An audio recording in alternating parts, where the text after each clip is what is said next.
What's good, everybody? Sog here. I know I haven't uploaded in like a couple weeks. That's my bad. School has just taken complete toll of my time and also work. In this video, I'm going to be going through some of the best techniques and methods of which modes to play that will not only get you the best XP, but also the most consistent. I made a video like this way back, like almost a year ago, but I feel like I should make a new guide with this because one, that video has a little bit of outdated information, and there's a lot of new additions like Firefight and the mode selection feature, which just enhance the rigorous grind that is the Halo Infinite career rank system. And number two is, if you guys watched my latest video, which you totally should watch that after this video, is that I have started a second hero grind. I've hit hero rank before, and I just decided, you know what, I'm going to do it again. But with that, it has made me relearn a lot of what it takes to get XP within the game. Like, just for reference, I hit hero rank back in December of 2023. Firefight was just being introduced and it hadn't had its XP multipliers. So with me starting on a fresh account trying to get XP in the best way I can, it's the new learning curve. And if you guys watch this video and there isn't anything I really covered, or there's something that I covered that you believe isn't entirely correct, comment down below. I'd love to have some feedback on this, and maybe I might have a pinned comment kind of just going over general consensus that wasn't covered in this video and you guys talked about in the comments. I talked a lot for this intro. Let's get into the meat of this. Before we get into modes and explaining why those modes are good for getting XP, I'm going to recommend you guys this website called SpartanRecord.com. The link to the website will be in the description. All you need to do is click the link in the description or just search it up on whatever browser you have. Search your gamer tag, and you should have a pop-up with all this information with KD, win-loss ratio, time played. Main focus here is looking at the left little tab there and clicking career rank. Here you can find the information of how much XP you have, how much XP you can get to a specific rank, how many games it takes estimated to get to a certain rank, whether it be a rank that you're progressing to next. Like, for example, as of this screenshot being taken, I'm at high gold, I'm trying to get to plat. And with the amount of XP that I average calculated by the website, it says it'll take 25 matches for me to get to plat. Meanwhile, if I go up all the way to hero rank, yeah, I've got a long time to go. But the developer of this website didn't stop there. No, he realized that a lot of people use this website to keep track of their XP and stuff because they really care about career rank and all that stuff. So within this section of the website, if you scroll all the way back up,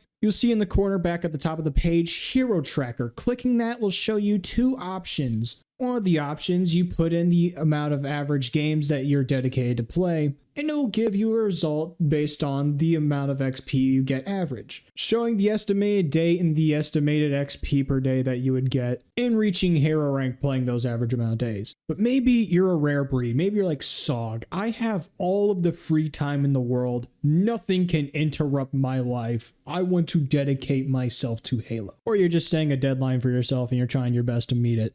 If that's the case, you probably want to go to the second option, in which you can enter any date and it will give you a result showing how many games you need to play on average and how much XP you need to get on average.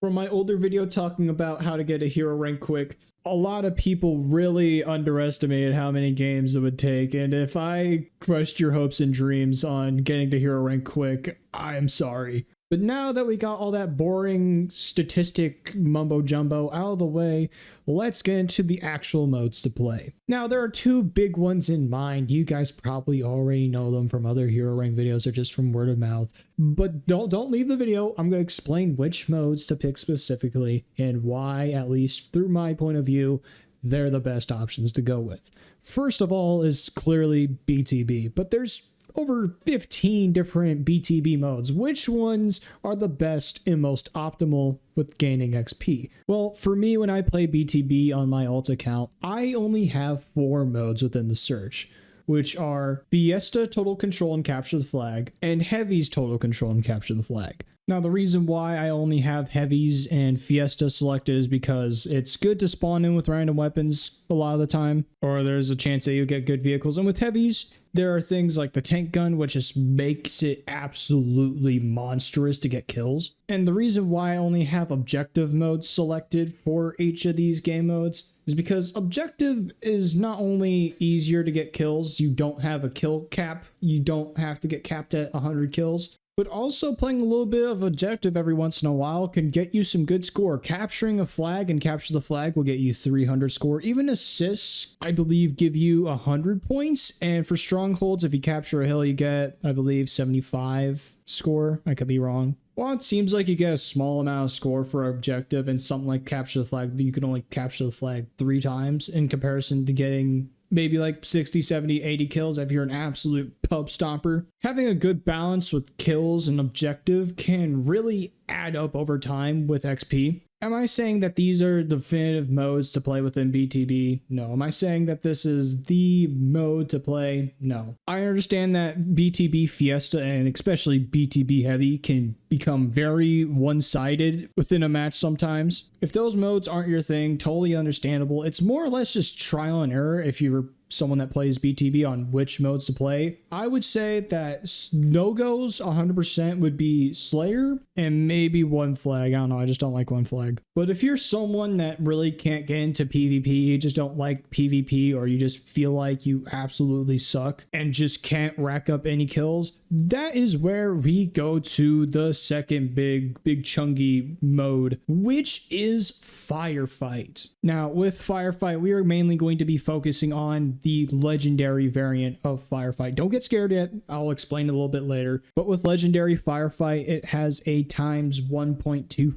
XP multiplier, and heroic has a times 0.15 multiplier. Now, within the Firefight legendary category, there are 4 modes as of this video being made. There's the linear Firefight, there's regular Firefight, and there's 2 different kinds of Gruntpocalypse Firefights. One with Fiesta and one regular. Now, unless if you're some absolute lasso god, I wouldn't really recommend playing regular Firefight or the linear Firefight. While you do get more scores on kills for things like Jackals, Elites, Hunters, Brutes, in comparison to just killing grunts, I might just be bad at PvE, but playing regular Firefight for me, I always lose on like the 3rd round, at least for legendary. So that is why I would heavily recommend the Gruntpocalypse modes. While sure, you only get 5 points per kill on a grunt, and you get 25 points for standing on a hill for a certain amount of time, each like 10-second interval, I believe. 1, those points can build up pretty quickly, and 2, you get extra amount of points for every round that you finish. I don't know how much XP you get for completing each round. I'm too lazy to pull up a stream of mine to look at it. But with all the factors that I mentioned mixed in, I usually average anywhere between 6,000 to 6,800 XP per match. Is that better than some of my BTB scores that I can get? No.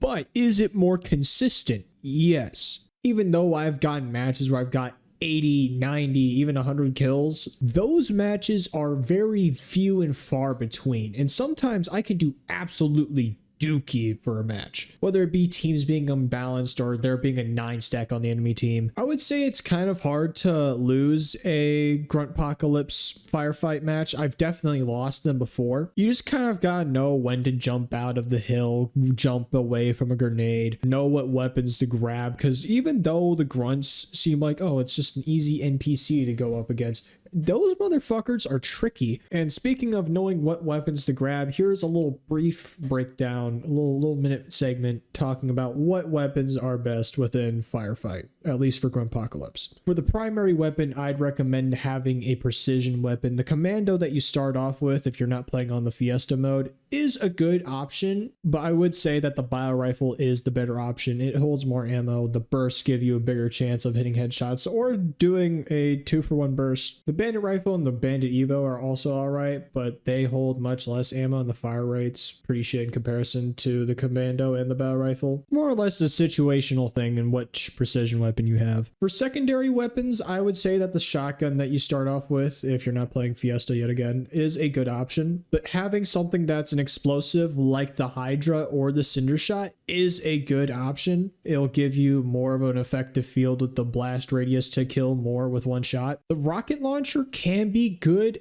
if you have the bandana skull, which gives you infinite ammo. The rocket launcher doesn't hold enough ammo for it to be consistent in how fast you kill due to just the ammo depleting quickly. Another weapon that's good as a secondary, which is my personal favorite, is the campaign variant of the disruptor that gets dropped by the Bip Bap boss. If you see a big crowd of grunts and you just shoot a couple shots into the general area, you are going to get a fuck ton of kills. But generally, your weapon choice is up to you and which weapons you feel best with. That is all for the weapon aspect of things. For this last little small segment, I'm just going to be talking about other modes that would be also good for grinding maybe. Just depends on you, but just aren't really the best options in my opinion in comparison to Firefight or BTB. The first mode that I'm going to be talking about, and the mode that I really played a lot at first whenever I was doing my original hero grind, is Infection. If you get a good map and can get an easy weapon cache pickup for a commando and camp on a high spot that is hard to reach, an open field for you to rain havoc, like I'm talking, you can get 80, 90, 100 kill games.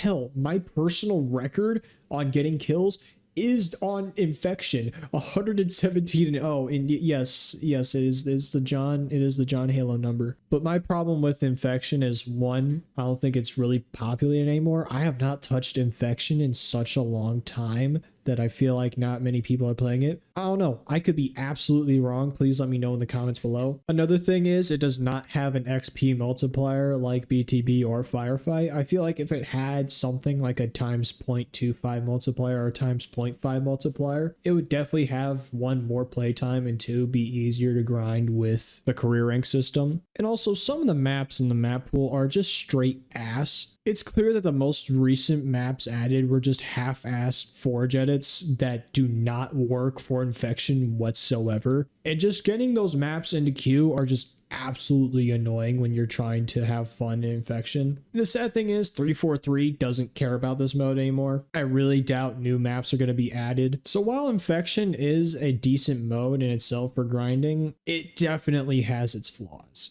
Now, the last mode I'm going to be talking about is Husky Raid. And the reasons for why I don't really recommend this mode all too much is kind of the same reasons as Infection. One, I'm not sure how the population size is for this mode. Maybe I'm wrong. Maybe it's very populated. Two, the XP multiplier is not there for it. I feel like it could benefit from that. And three, I don't know if it's just me, but Husky Raid just feels very repetitive. With every single map being a linear map and it just being easy to get farmed on or farm the enemy team, just isn't fun to me. If you can get good consistent kills and score with it, be my guest, play it. But I feel like there's just better options. That is where I believe I'm going to end this video. If you guys have any questions, comment them down below, or if there's just anything that you guys believe is wrong within this video. If you guys enjoyed this video or just found it helpful, consider liking and subscribing so I know that you guys actually like this content that you're watching.